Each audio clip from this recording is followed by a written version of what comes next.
Alright, Volume 5. Sorry it took a while for me to finally get this one. Let's open it up in style.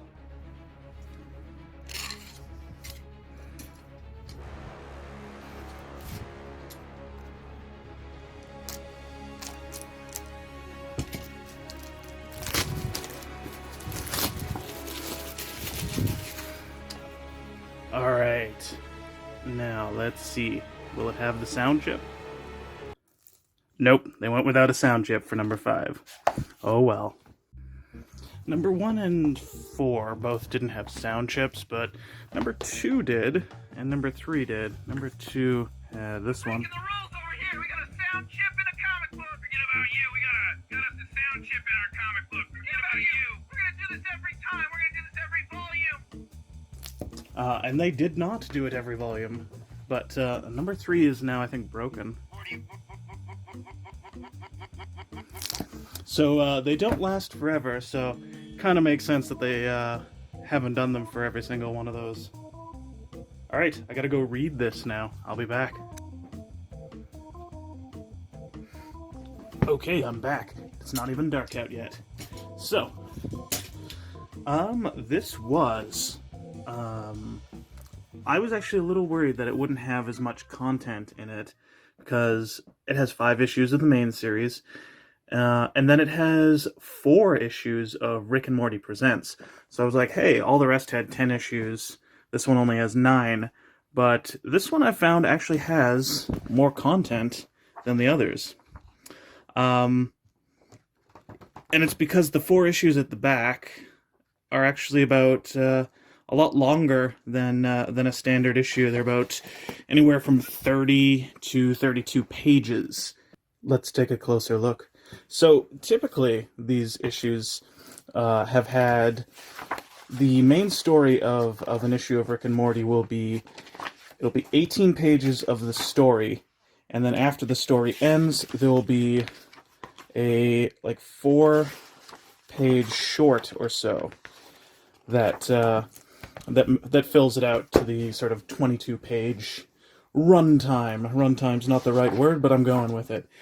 So, in this particular volume, funnily enough, the shorts that were at the end of issues 31 to 35 were all a continuous story.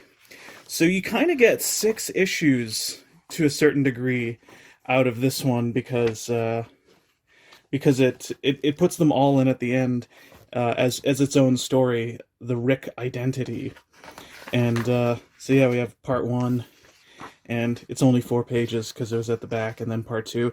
So you actually get kind of like a full issue worth of story just from the little short stories that are at the end of each volume. And on a whole, this was actually a pretty good book in comparison to the rest, but maybe I'll talk a bit about each story right now. Spoiler free. The first story of the book is the family going on vacation, and it was kind of interesting because in this story there's a bit of a reference that ends up being in the TV show where they're going on a vacation and Rick's not allowed to bring all his time travel-y stuff. But they end up getting abducted by aliens and fighting some aliens for that issue, and it was pretty good. The second story is another one by number one that's all about summer, and it's kind of interesting because the writer is the one that did the Little Poopy Superstar miniseries that all in Volume 3 that all took place with summer. And it was kind of interesting that I wasn't necessarily the biggest fan of that miniseries, but this issue I think is really is on point. I thought it was good. Summer sneaks away to another dimension in which she is super popular and best friends with the most popular girl in the school. The third story, The Life and Times of Crumbopulous Michael, is our first tie-in with the TV show. Once again, this is one where it's illustrated by the writer Kyle Starks, and he has a very distinct style of illustration. I don't know if that splash page was necessary for such... Almost looks like that was a smaller picture that was blown up, but maybe they were the timing or the spacing just wasn't right for this one. But it's kind of cool because there's an actual tie-in with him trying to assassinate the that that gaseous fart-like entity, and we're left with somewhat of a cliffhanger that we never get to. The fourth, or at least don't get to in this volume, the fourth story, Rick makes his own Jurassic Park thing, and is met with a little bit of trouble when he finds out that people that he's left there 20 years ago are still there and want vengeance, and Summer and Morty have to get him out of that situation. Then we have another summer story, actually. This also is a brief tie-in with the TV show, because it actually ends on, you know, that episode where Morty gave birth to a monster alien baby, and then Rick and Summer went to the planet that was run by, like, the Amazonian kind of women. This takes place immediately after that. She steals that car. She takes that car, that space car, and falls in love with it. And it's really weird and messes with your mind about stuff in the way that Rick and Morty typically does. And then that leads us to the Rick Identity, these little short cliffhanger episodes, these little four-page issues that told an interesting story, actually. I don't want to spoil too much of it, but let's just say if you're familiar with the video game Soma... The Rick and Morty presents that take up sort of the second half of this book are much, like I said before, they're like 30 to 32 pages.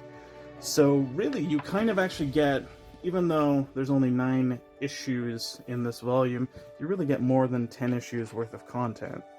Also with the shorts being... You actually get 10 stories, now that I think about it, because the shorts equal that 10th one. So there's a Vindicator story. It's funny. I liked it. I thought it was good. It was different from what happened in the show. And it was one of the first times, at least in this volume, where it's like, hey, I'm reading a comic book that's sort of making fun of superhero comic books, which is, you know, what a good comedic comic book, I feel, should do from time to time. Then there's another Crumbopulous Michael story that actually kind of seems to conflict a little with the timeline of the other one. And on top of that, we actually don't get a resolution to the cliffhanger at the end of the other one. So, but we do get just an interesting, fun story. There's not much Morty in it, but another fun addition of this Crumbopulous Mike character. We have another Rick and Morty presents a story about Sleepy Gary, sort of. Looks like Rick had the remains of Sleepy Gary's parasite in a vat, and I think he was, I guess, attempting to make a cure out of it or something. Anyways, of course, it breaks free and tries to take Jerry away from the family. And there's some standoffs. And I don't know. At first, I was like, I don't want to read a story about Sleepy freaking Gary, but it ended up being pretty interesting. And the volume closes with maybe what would probably sell very well on the stand. I've never looked at the sales, but a Pickle Rick issue. And what are they going to do for a Pickle Rick issue? Just basically what they did on the TV show with a few variations. Oh yes, yeah, so there's random like ads for like the Snorp and just weird like interdimensional cable kind of stuff going on.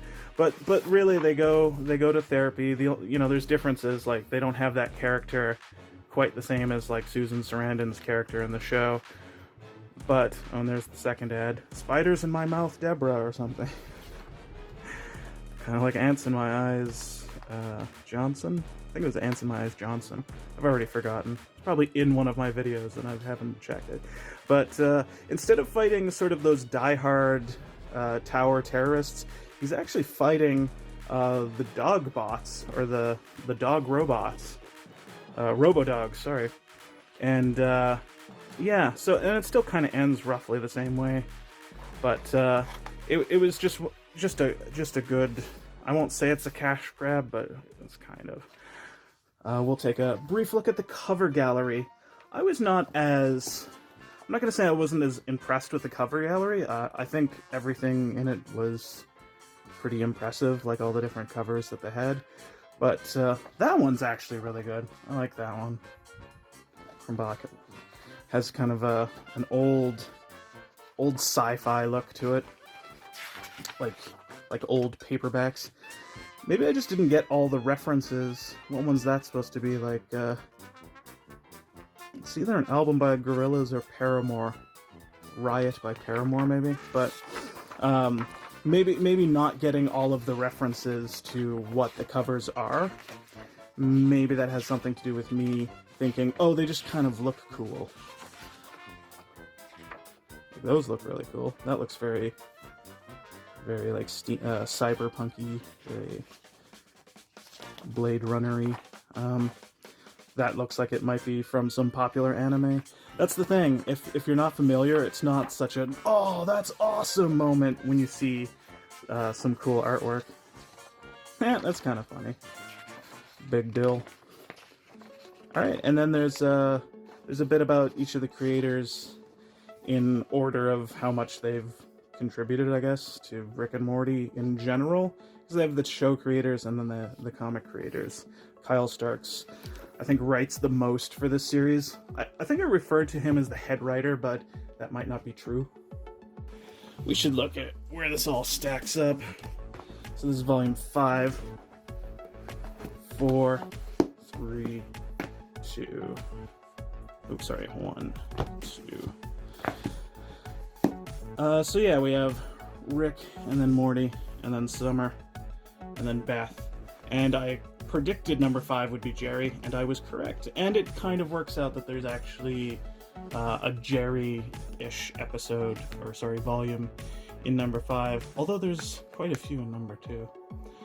I don't know who we'll have for the 6th one, 7th one, maybe 8th? I think it would go as far as 8 at the most. Because there was only 60 issues of the main series. So that leaves us with another 25 issues, and they typically do 10 each. So I'm thinking what we're going to get is probably another 3 volumes, and one of those volumes will only have the final 5 plus something else. There'll probably be something else that's been released by the time Volume 8 comes out. And Volume 6 isn't coming until, I think, April of this year, April of 2021. So, I really liked this one. I might even rank it... I don't know where I'd rank book 3 and 4, but let's go with 2, 1, and then book 5. And then 3 and 4 are a little distant, but like, yeah. I still like 2 the most, because, I don't know. It's got some villains in it that, might make their way into the TV show, but that's just rumors for right now. Thank you for watching, and as always, stay cuddly.